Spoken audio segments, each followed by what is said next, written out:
doing, everybody? And happy Memorial Weekend. Hope you have a really enjoyable Memorial Weekend, holiday weekend. It is upon us. We're ready to get things going here and talking a little Michigan football.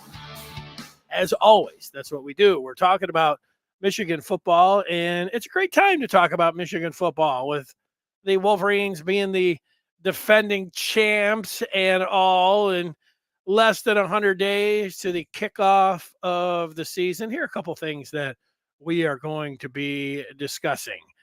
The college football title odds have a lot of the Wolverines' opponents up towards the top, and we will look at those couple teams and discuss how Michigan will do against them. Will they win one, two? Will they win them all when it comes down to the tough teams that Michigan is going to play?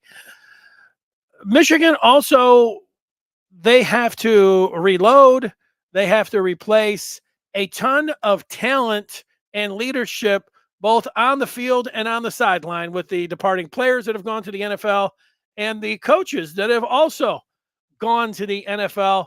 We will ask Jerry Diorio, the former Wolverine, who is normally here, and you see his picture on the screen, what he thinks about that. And Jerry, however, this time he is on the road, and we connect with him now. Jerry, where are you at? How you doing?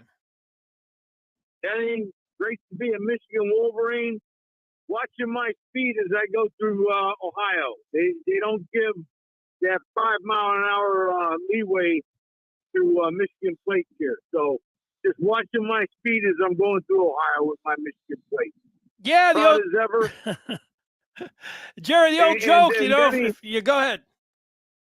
And Denny, like you said, happy Memorial Day. You know, those brave men and women that have given their life for this country, so we can be on here and talk sports and say what we want and live in a free country. And thank goodness for our veterans. You got that right. Military. You got that right. Well, Jerry, let me throw the questions at you that we will be discussing today and see where you are at.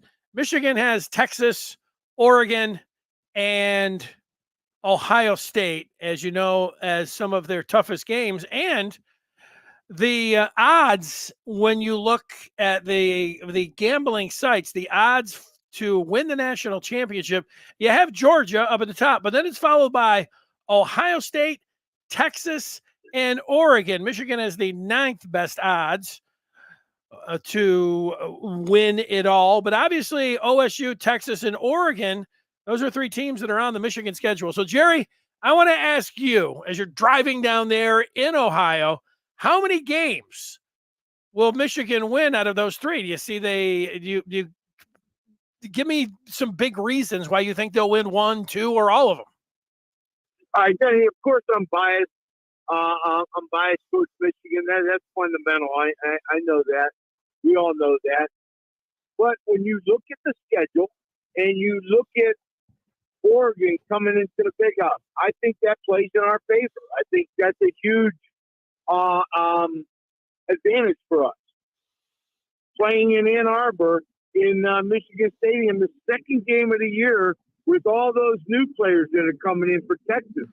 That's a huge advantage for Michigan. So I feel very good about our chances against Texas and against Oregon coming into our facility.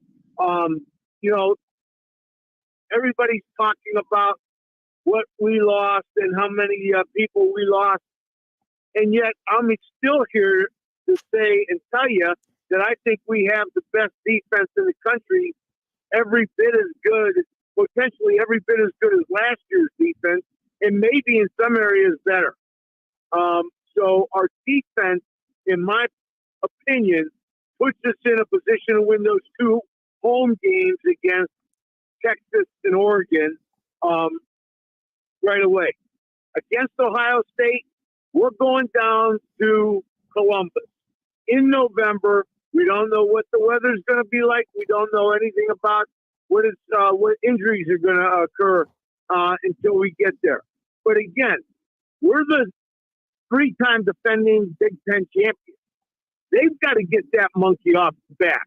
And if you remember correctly how hard it was for Michigan to get that monkey off of our back, it's just as a heavy load for Ohio right now to get that monkey off their back. So I think the pressure's on them, and I think our guys will play free and wild down there.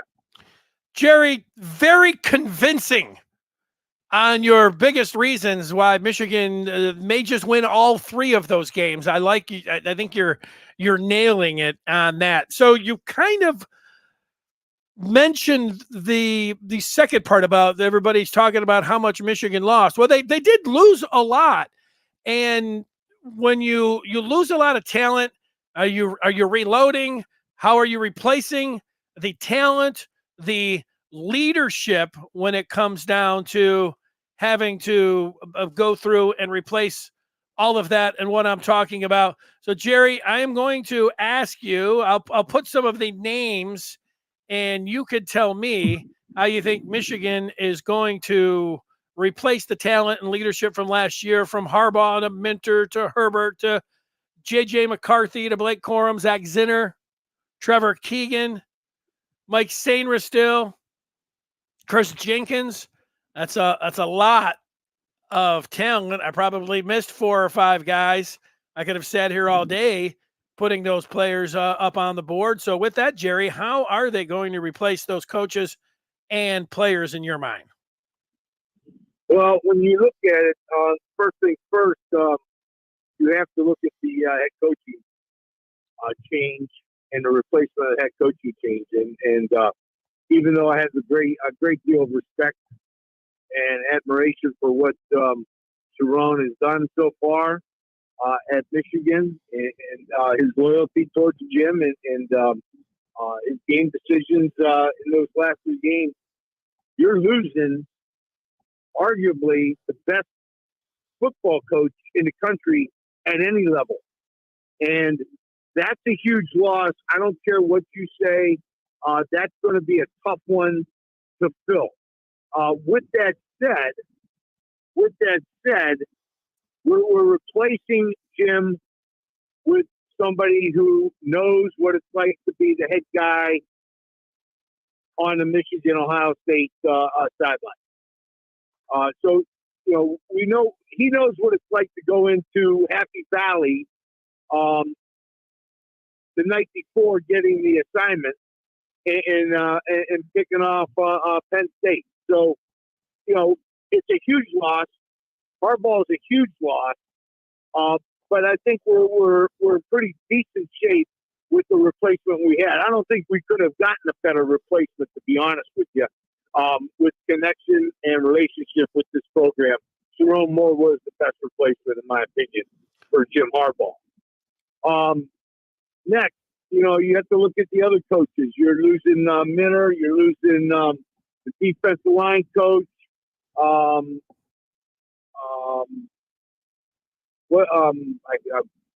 Elston and Klink and Jay Harbaugh and Mike Hart and some of those analysts.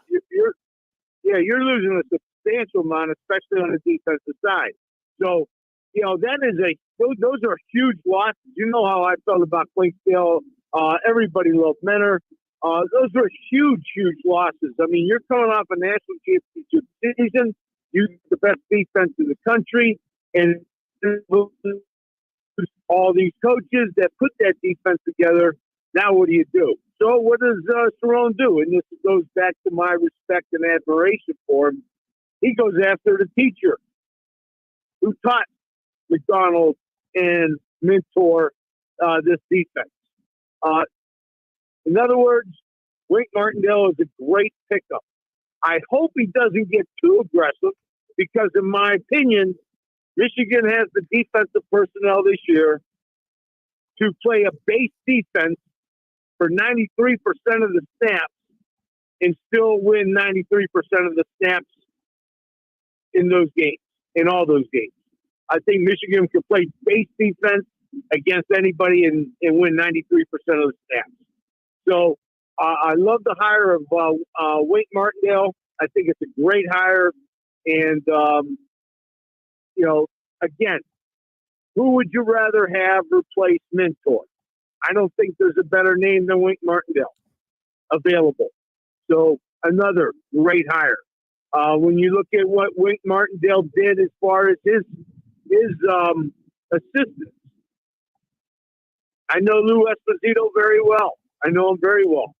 This guy can flat out coach the defensive line. He can flat out coach. He can flat out motivate these kids. I think he has a good relationship, and I think their philosophies are very similar with Wink. So I think that should be a good, easy dovetail into each other. I think those two are going to be good together. I think the linebacker coach, secondary coach, they're going to fit in real well with Wink. And, we're looking at a defense that has 4 former defensive coordinators. Correct me if I'm wrong, Denny. 4 former defensive coordinators or defensive personnel guys that have called defense. So,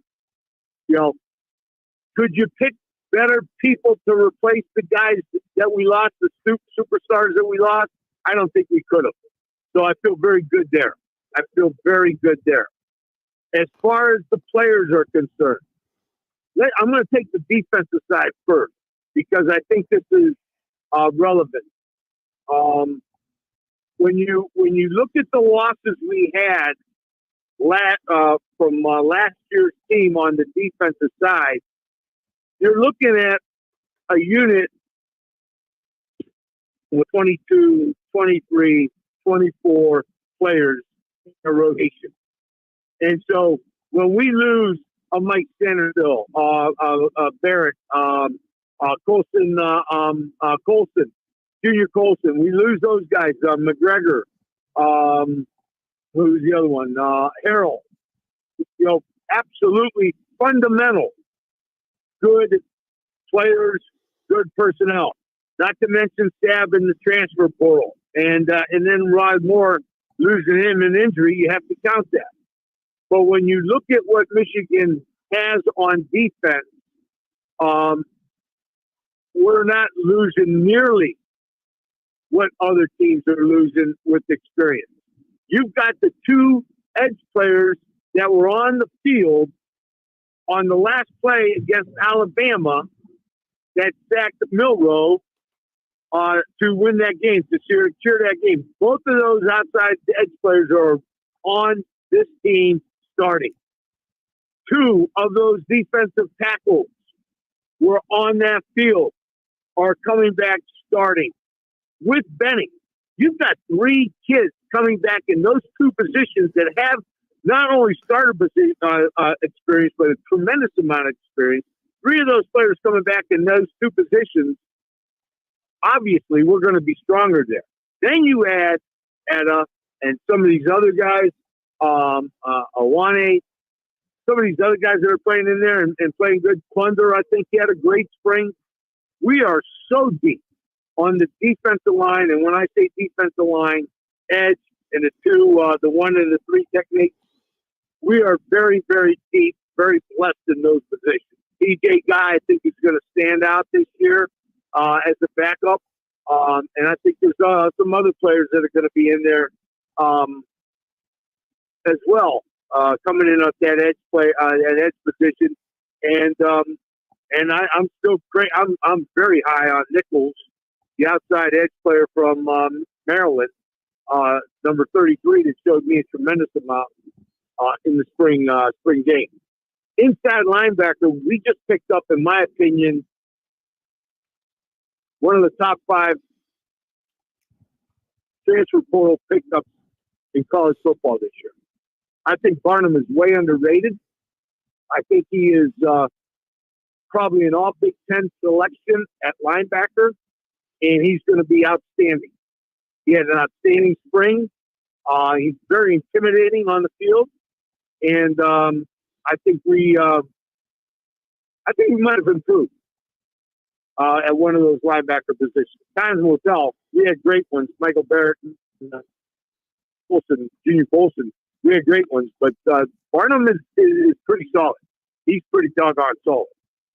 You had Rolder, you had Houseman. These guys are solid linebackers in there. You're looking at that front seven, that front six, that front seven. There's nobody better in college football, in my opinion. There is nobody better in college football. We know we've got the best corner, and we picked up two nice ones in the transfer portal recently in the secondary. So defensively, yes, we lose some players, but I think we fill them in with some outstanding talent, and I think our defense could be every bit as good as last year's, if not better than last year's. Well, Jerry, you make a great case. Sorry, I cut you off there. Everything that you said there, I feel like, I was just sitting here nodding my head and like, okay, good point. Oh, yeah, good point. Good point. All good points, out there. Did you want to make a final one? Well, now you go to the offense. And, that's where graduation and changeover really took into effect some of our situations. But when you look at the players that are coming in to replace it, we'll start with the offensive line. You got Freed, you got Crippen, you got Hinton. Those are three solid offensive linemen. I think those three could have played anywhere in the country last year. 90% of the teams in the country would have loved to have those three players playing for them. Then you had Alhade, Gentry, Kersey had a great spring. Gadis had an outstanding spring. So Anderson did some nice things this year. You're looking at an offensive line that could be 10, 11 deep. And so there's going to be a lot of competition, and I think our offensive line is going to be fine. Will it be as good as last year's with Turner and Keegan and Nugent? Time will tell. We'll see. I know Star keeps bringing up Rich Stringer. Rich Stringer was a 4-year non-starter for Michigan, started his 5th year with me on the strong side. My junior year, he was a 5th-year senior and was a second-round draft choice. So those are the kinds of players that are sitting on the bench while Zinner and Keegan and Nugent were starting.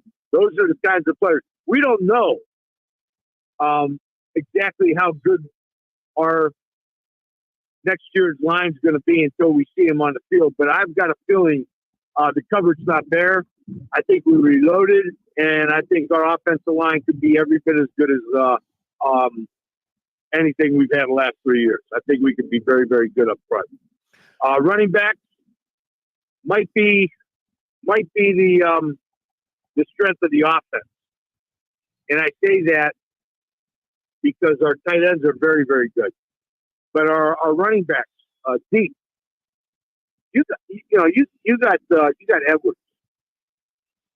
You got Mullen. You got the young man from the sophomore, Hall. You got Sunlop. Then you got Cole Cabana. Cole Cabana could probably start on 80% of the Big Ten teams this year. That's a loaded running back room. And Donovan Edwards, for all that we have seen and all the comments that have been made, every time we see Donovan Edwards in a big game, he has big games. And, breaks it against Ohio State, breaks it against Washington, breaks it against Penn State. Every time this guy has been called on to secure us some victory, he comes through. Donovan Edwards, in my opinion, might be one of the most underrated running backs in the country, if not the most underrated running back in the country.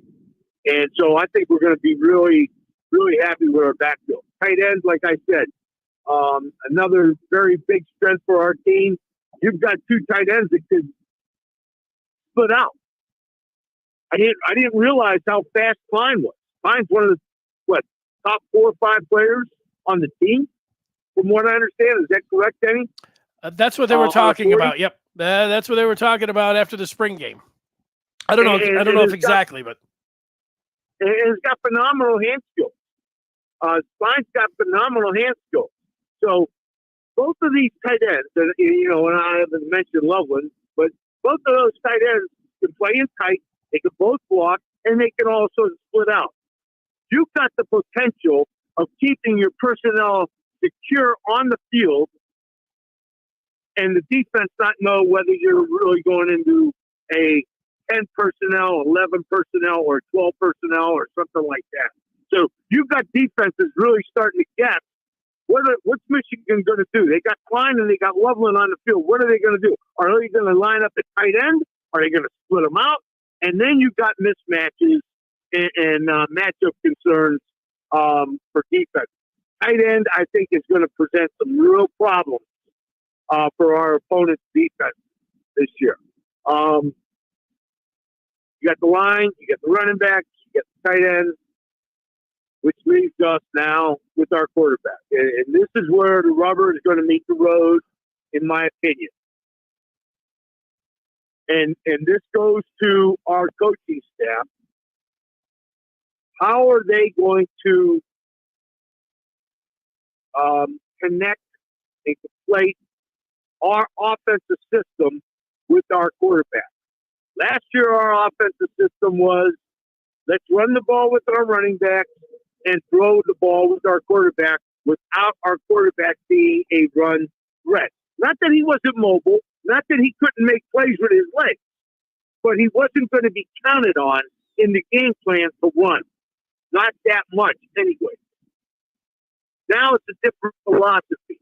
You've got a quarterback, he's got to throw the ball. Fundamental. That's absolute. But you've got a quarterback that can run the ball. 6'1", 6'2", I think he is, 235. Now your offensive game plan has to change. And you've got to marriage that talent and that system together the best way you can. And so now the trick is, can our offensive staff, can our young, new offensive staff make that connection? If we can get our quarterback to be very, very effective with everybody else, I don't see anybody beating them. You don't see anybody beating them. I like it.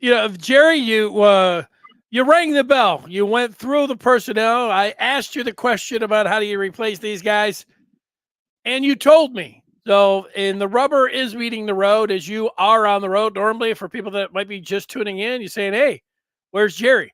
He's on the road. He's down in the state of Ohio. So we wish you safe travels, Jerry. And also, again, have an enjoyable Memorial weekend.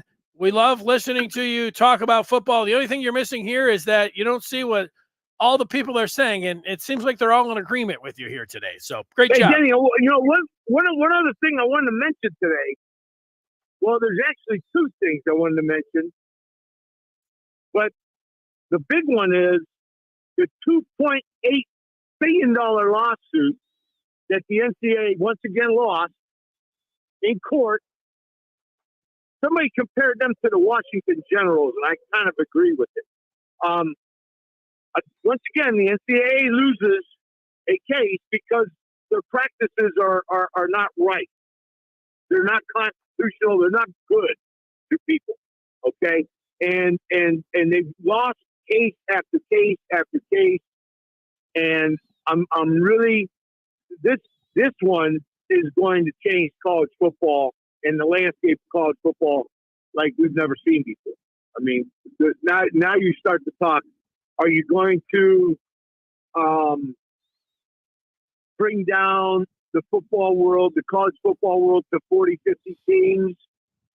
How are you going to distribute $20 million? Are you going to distribute it to the football team? Are you going to distribute it equally? How does it connect with Title IX? What are the pitfalls and obstacles that Title IX is going to present with this decision? So just a really big landmark, and I shouldn't say they got beat, but they definitely had to negotiate and settle. And so the NCAA is giving up some of the reins, and long overdue. College football players are going to be paid, and it looks like Jim Harbaugh was right on that once again. And then the other thing is, there was a book just released, Denny. I don't know if you know about that, about the NIL and all this other stuff, and mentioned our little episode this year with Harbs and in our administration, and kind of looked at both sides. And I haven't read it yet, so I don't want to speak to it too much. But I'm looking forward to that interesting read. Well, when you do read it, we'll be interested in what you have to say about it. You did a good job explaining the obstacles and everything going on with that money and that lawsuit and everything that's going on with it. Lots of stuff to keep us busy over the next 3 months till they actually start playing football. Jerry, great job. And again, safe travels to you out there. We'll talk with you again next week. Danny, always a pleasure being with you. Hail to the victors, and again, happy Memorial Day. Prayers to all of our vets, especially especially the ones that lost their lives fighting for our country. So God bless you. Well, that is what Memorial Weekend is all about. Those that are not with us anymore. So great job there. All right, there he is, Jerry Diorio, the former Wolverine, giving us his thoughts. And, a lot of people, I just want to say this before we go right back to it. I want to talk about that case with the NCAA and settling it and everything else. So we'll read some of that before we go back to our questions. But I want to tell everyone that make sure if you want to discuss this, this business, you want to stand on business, well, you want to join the Maize and Blue Review. Do that by going to michigan.rivals.com. We're discussing what's going on with the Maize and Blue all day and all night. We will not stop over the weekend. In fact, we will talk about a lot of the things that are going on this weekend over on the Den on the Maize and Blue Review. So again, head on over there, michigan.rivals.com. We will see you over on the Den, and we look forward to that. Now, Ferris, the first question was just what Jerry was talking about, $20 million potential salary cap. Will Michigan put this into football versus other sports? How much? Yeah, we'll see on that. Football is the huge money generator. I would say if we were just talking about this and this is how it actually plays out, I would say the majority of that revenue would be headed towards football players, as Harbaugh did suggest that, and as Jerry mentioned, I think overall with how this is playing out, it's going to be a positive for Michigan. It feels like it's going to be a positive for Michigan. The only hurdle for Michigan, at least right now, when it comes down to the landscape in college football, is Michigan is reluctant to pay high school players and promise them upfront money. It seems that way. Maybe they're doing a little bit. I don't know. But if you have $20 million and you are allowed to get involved and offer that up to players, well, you're certainly going to be offering that up to the players on your roster. They do that already. It seems like they're offering it and promising it to would-be transfers. They've got 19 over the last 2 years. It's just on that recruiting front, and maybe this will, I don't know about open the floodgates for Michigan, but it will not shut them out of the very top players. If the top players are worth $1 million, well then maybe Michigan will be able to allocate some of that money. So I feel good about that. All of this, and maybe it could be a negative if they get to a hard cap type situation and they have a collective bargaining deal, because Michigan if we're going to be looking at it, Michigan is a have in college football. More than half of these teams, they don't have $20 million or $20 million. That would be nice to dole out. They don't have them. So it's going to be the haves and the have-nots, or the Big Ten and the SEC, the North versus the South. And that looks like the way it is headed. Now, if those teams have a hard cap where you can't go above that, and this is what you can spend, I think initially for Michigan, promising those players that will help them. But you could see a scenario, you could see a lot of scenarios that it could help out a lot of teams, because once you spend your money and you have a collective bargaining agreement that you can't go over that, well, then other teams will be able to, and that will spread out the talent more evenly. That could happen. That could be a downside for Michigan. But in the short term, if you're getting some money and being able to pay it to high school players, which it appears Michigan has been reluctant to do, then I think that it's going to be good. Overall, Michigan, however it plays out, if it's even for everyone, well, Michigan does a pretty good job developing, and the facilities that they already have and the education, they're sitting in a great spot. Obviously, in the Big Ten, they'll continue to be one of the haves. It just might bring some other teams in there as well.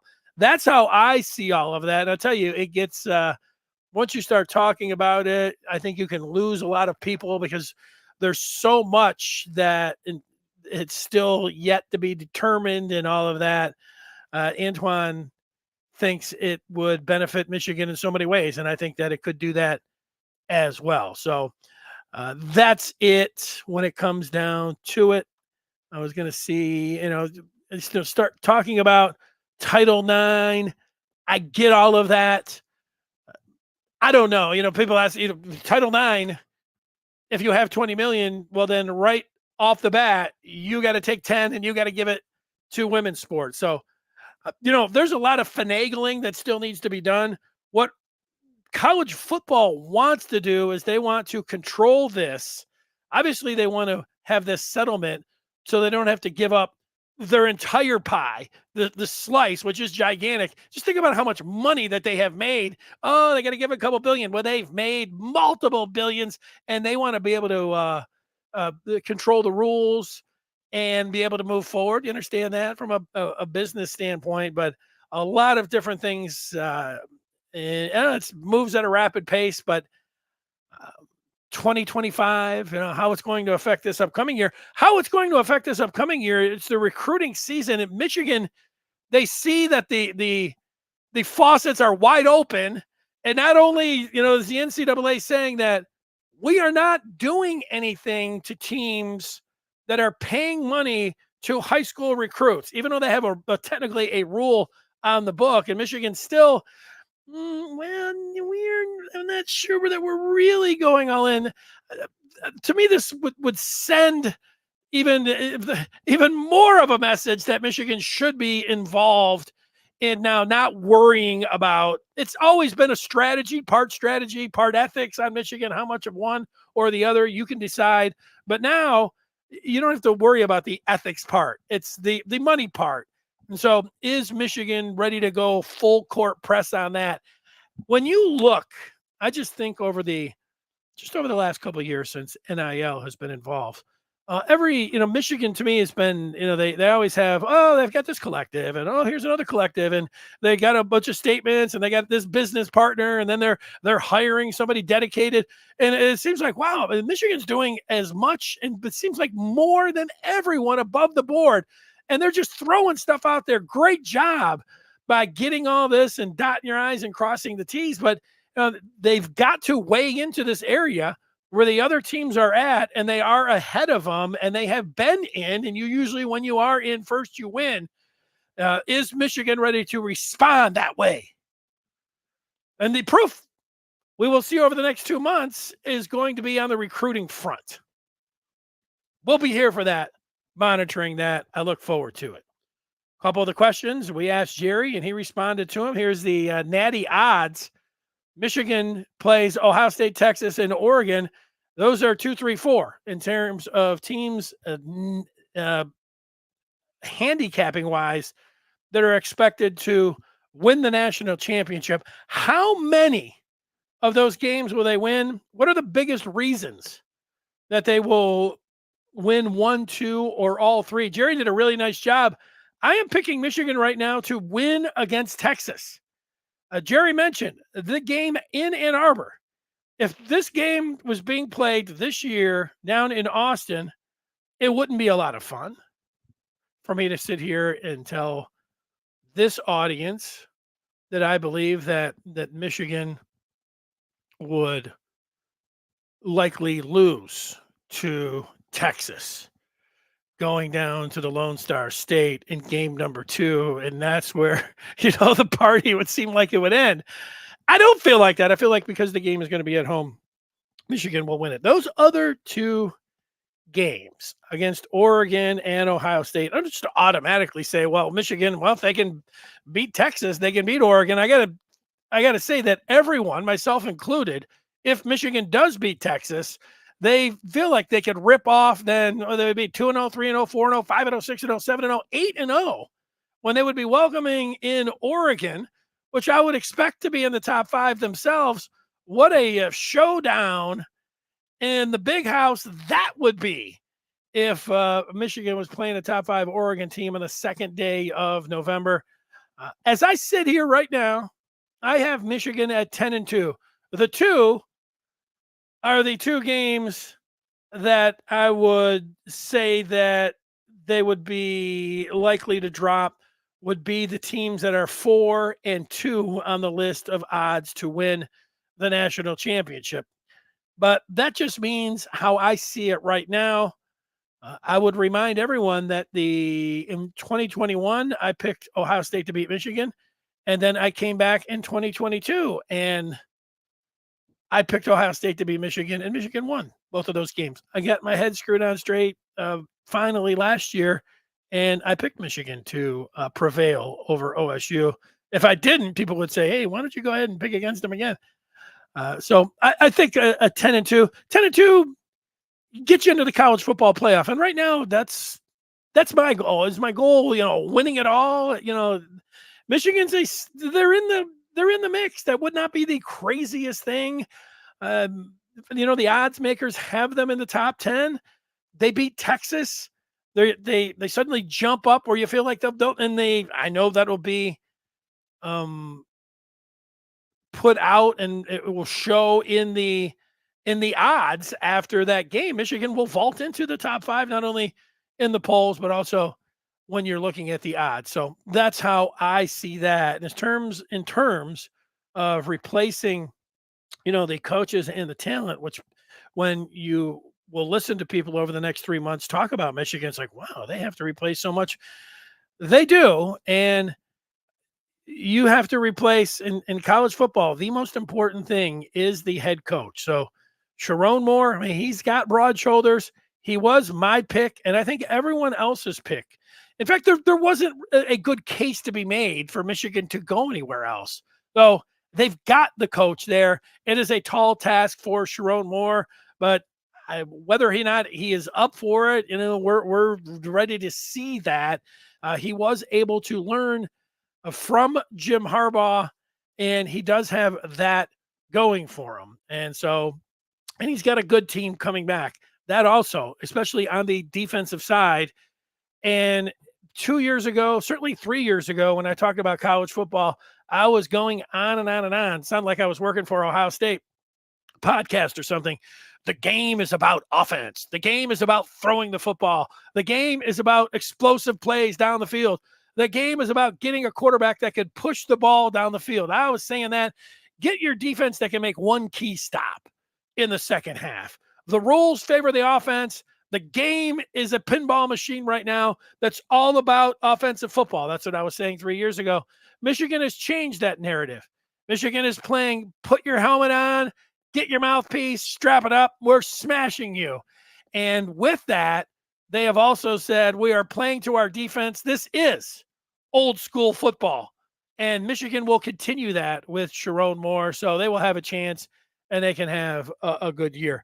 I'll read some more of the comments. I put, speaking of some of these quarterbacks that Michigan and teams that they're playing, I looked at their quarterbacks, and here's what I found. Quinn Ewers. I typed his name in this morning, and I saw the 6'2" quarterback who is from the state of Texas, who transferred from Ohio State. He is a junior. The Athletic had a piece from an anonymous defensive back coach who played Texas last year. And here is what that defensive back coach said about Quinn Ewers. Quote, "I'm not that high on him. Overhyped. He has a good arm, and he did have a lot of talent around him, but you just see a bunch of stuff where you wonder what he's doing out there." Now, I just put that out there. Whatever you think about an anonymous coach, I watched, so that's a coach that's watched all of the tape, and, so he's saying that, and it makes for good copy. Heck, I put it up there myself. I've watched Quinn Ewers with my own eyes. I watched him 2 years ago against Alabama. And if he didn't get hurt, he would have beat Alabama. Then he went on the road last year and beat Alabama. He is a hell of a quarterback. So I would tell that, I don't know, was that a defensive back coach from Washington? Because that was the only game that they lost. So I don't know. Interesting anyways. An anonymous coach saying what he had to say. What's the winning or he's overhyped. That's the spot. Overhyped Quinn Ewers, according to a defensive back coach who faced him last year. Meanwhile, Dillon Gabriel, I typed his name on. He's not related to Roman Gabriel, the great football coach. If you wondered, a lot of people were wondering that when you type his name in. Gabriel, a shade under 6 feet, but he is a sixth-year senior, a transfer from Oklahoma, if you were not aware. But Dillon Gabriel in Eugene, coming from Auburn, was Bo Nix. And Bo Nix landed in Eugene, and he took off with Dan Lanning in that offense. And that's what Gabriel wants to do. He is looking at a Bo Nix type of rise in Eugene. The quote, lifted from CBS Sports, from Gabriel: "I want to maximize my time." He wants to step in and be like be like Nix.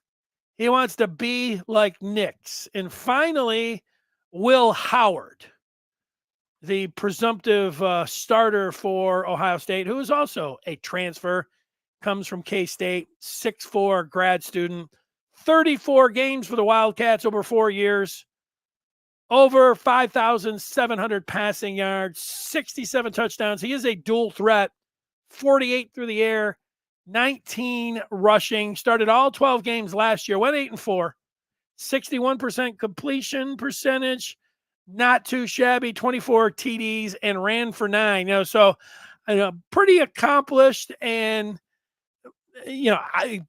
pretty much the key with the talent that he has around him. Always you're going to have the and knowing how Ohio State plays football, the quarterback is, and for 95% of the teams, and so Howard, how he handles his pressure, he is going to be the guy. And then KSU played Texas. They were in the Big 12, and Howard had his best game of the season last year, threw for over 325 yards and 4 scores against the Longhorns. Some of the things, as I was typing in the opponent's name to see just what some of the folks were saying across the country. FK has a hot take: McCord may outperform both OSU and Michigan quarterbacks in 2024. Mark, talking about Ewers 2 years ago against Alabama. Scary. Yeah. Well, I hear what you're saying there. Let's see if we have some more that I did not read. Texas is undisciplined, according to Antoine. Their defense was terrible against the pass last year, excellent against the run. We'll see if that could still happen. Sometimes, more things change, the more they say the same down there in Austin. And let's see, Ferris says Michigan will be number 10 before the Texas game. Then will be number 2 after the Texas game. If NIL still exists, a player could make $2 million from the university and another 2 from a local collective. And well, there you go. Now, unless, yes, that's right. And until you get a cap in there, until you collectively bargain, it is still out there where, okay, you got 20 million. That's, I don't know if that is the best case scenario, but a scenario where you're still able to do whatever you want in a collective and you have 20 million that you're doling out from the university, that gives Michigan an opportunity to play ball like everybody else. All the big dogs, they can, and I don't know how they get around the 10 mil with Title IX, and then what are the other sports going to do if you're down to 10 million? Michigan's, the football rules the roost. They're the moneymaker. They need to fill that place up so everything else can exist. So that 20 million needs to go. I don't know. It needs to go to high school players. The collective money can go where it's been going. I don't know. So that's where you start getting into it. It feels like it's always coming back to that one point for me. As much as Michigan, everything that they can do with all the different stuff that they've lined up over the table, above the board with NIL, it still feels like it comes down to, hey, can you get a 5-star and can you, give them the money to come to Michigan? And then things that go along with that, people are like, do you really want a guy that's just going for, the big money? Well, he's earned it, so if that's going to have to be a stumbling block to get over for fans, because the fans for the longest time are like, we don't want a guy that's just coming out. We want a guy that wants to play for Michigan and wants to win championships and doesn't care about the money, cares about everyone cares about money. So it's the new era where you have to realize that it's not bad for a player to say, I am a 5-star, I am a top 5 player across the board in the country. I want the most money. And if Michigan is the one that's doing that, well, then he might end up at Michigan, and that's going to be a good thing. It's going to take some time, I think, for Michigan fans to be able to connect that dot. But, things are rapidly changing now in college football. You'll be able to adjust as a fan. And, when Michigan is getting the 5 stars, you know what you'll say? Now the field is level. Now it's great. Now it's not about these guys are just thinking about the money or he's just going for the bag. Yeah. It's bag time. And the university is the one that can just hand it right out, right in front of everybody. Here's the bag. Take it. Come on in. We'll see how that goes. I want to tell everyone to have an enjoyable weekend. We will look towards money. We'll look towards the back. We'll look towards Monday, and we'll see. Yet to be determined if there'll be a podcast on Monday or not. So stay tuned to this channel. We will see you over on the Maize in Blue all weekend long. Everybody have an enjoyable Memorial weekend. Take care. Smash that like button. Tell your friends about this podcast. We'd love to get some more subscribers. We'd love the 5-star review. If you're somebody that listens on the podcast, our podcast comments could use a little love over there. Show us some love. We'll talk to you next week here.